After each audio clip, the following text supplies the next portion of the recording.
Assalamualaikum anak-anak ustazah. Bagaimana kabarnya hari ini? Semoga antum tetap semangat untuk melanjutkan pelajaran. Sebelum kita memulai pelajaran, silakan antum baca basmalah dan membaca doa. Hari ini kita akan lanjutkan pelajaran kita subtema 2, keberagaman dalam kebersamaan. Sebelumnya, antum sudah banyak mengetahui bagaimana keberagaman yang ada di Indonesia. Masya Allah, keberagaman yang ada di Indonesia mampu membuat kita semakin bersyukur atas ciptaan yang Allah berikan. Dengan begitu banyak keberagaman yang ada, tentunya kita harus bisa menyikapinya dengan menjalin sebuah kebersamaan.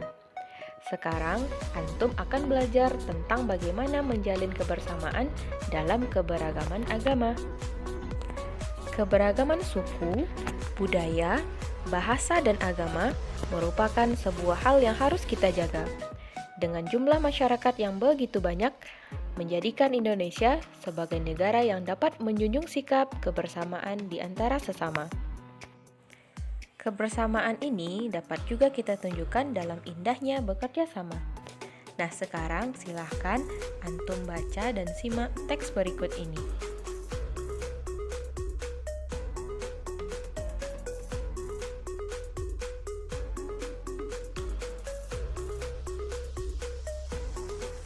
Pada pembelajaran sebelumnya, antum sudah belajar cara menentukan gagasan pokok dan gagasan pendukung.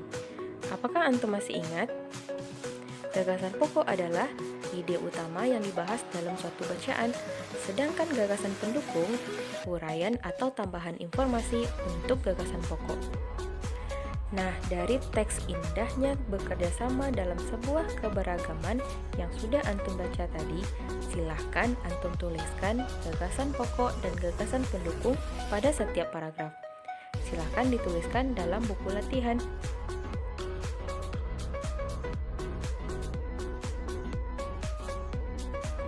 Anak-anak ustazah, agar dapat bekerja sama dengan baik, komunikasi sangat diperlukan. Banyak cara yang dapat dilakukan oleh manusia dalam berkomunikasi. Dapat melalui komunikasi secara lisan ataupun menggunakan sebuah alat. Pasti antum juga sering menggunakan alat untuk berkomunikasi dengan orang lain.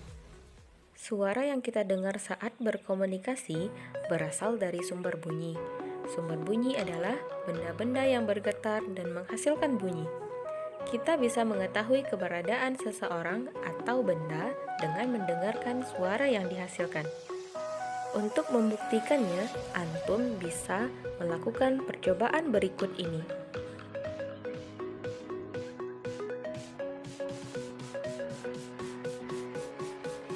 Dari percobaan tersebut, dapat disimpulkan bahwa selain sumber bunyi, dibutuhkan telinga agar suara dapat terdengar dengan baik. Manusia dikaruniai Allah 2 buah telinga sebagai indera pendengaran. Indera ini berfungsi mendengarkan berbagai macam bunyi. Setiap hari, di dunia ini terjadi bermacam-macam bunyi, tetapi tidak semua bunyi dapat kita dengar. Telinga kita hanya mampu mendengar bunyi yang berfrekuensi antara 20 sampai 20.000 Hz. Bunyi pada frekuensi ini disebut dengan bunyi audiosonik. Bunyi yang berfrekuensi di atas 20.000 Hz disebut dengan bunyi ultrasonik. Sedangkan bunyi yang berfrekuensi di bawah 20 Hz disebut bunyi infrasonik. Indera kita yang berfungsi untuk mendengarkan bunyi adalah telinga. Apakah antum tahu bagian-bagian telinga kita? Secara umum, telinga manusia dibagi menjadi 3 bagian, yaitu telinga bagian luar, telinga bagian tengah, dan telinga bagian dalam. Berikut ini adalah bagian-bagian telinga. Silahkan antum lihat yang saya tampilkan di layar. Nah, mari kita uraikan satu persatu.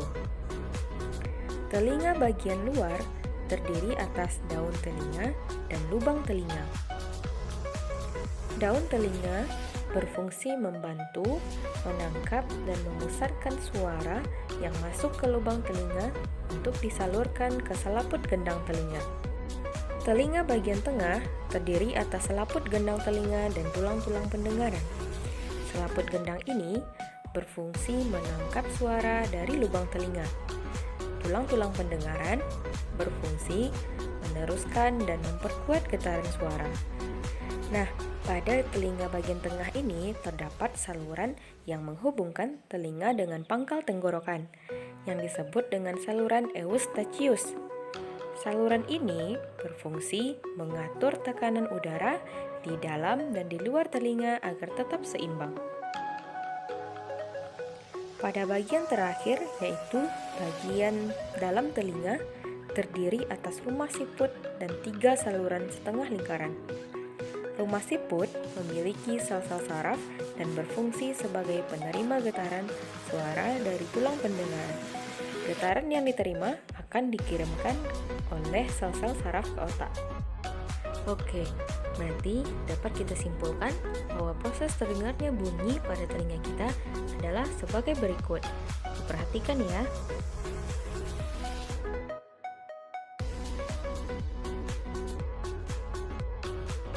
Alhamdulillah, Allah telah menciptakan sistem pendengaran kita dengan sangat sempurna. Sepatutnya kita menjaga dan merawatnya dengan sangat baik. Nah, anak-anak ustazah, sampai di sini dulu ya pembelajaran kita hari ini.